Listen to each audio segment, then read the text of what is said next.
What can we expect from the day's trade today and also for the rest of the week in view of the National Day of Mourning yesterday, and also what people are expecting in terms of markets development as a result of President Jonathan being sworn in as president?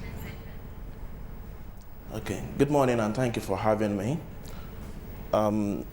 Yesterday the market was closed due to the national mourning of the President Yar'Adua that we just lost, and we expect market to resume trading normally today. You know that last week the market lost about 3.41% due to the negative earnings result that came into the market, and that pushed a couple of stocks below their recent support level.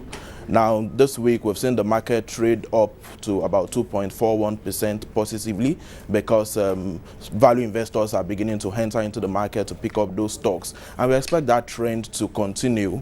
Also, the foreign investors who probably were not so comfortable with the acting president status of Goodluck Jonathan should now view the fact that the president has assumed full presidential status as a positive development, and then begin to push in some of those funds that were standing by the sidelines earlier. So overall, we expect the market to trade normally today and possibly close in a marginal uptick.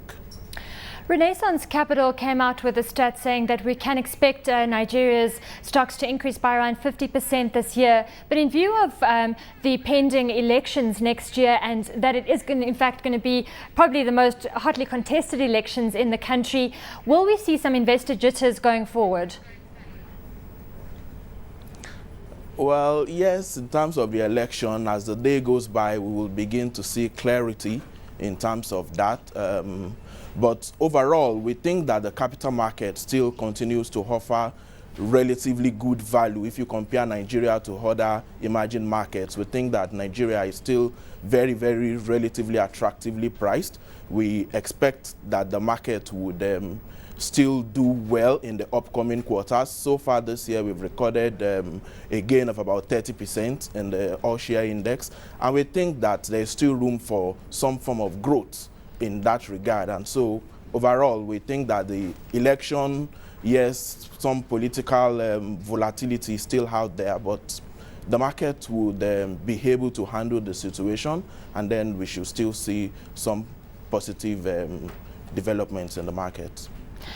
There have been two reports out over the last 24 hours with regards to foreign investors looking to Nigeria, which I guess bodes well for developments there. One of them was Old Mutual, which is Africa's biggest insurer, who is talking to a partner in Nigeria in the insurance sector.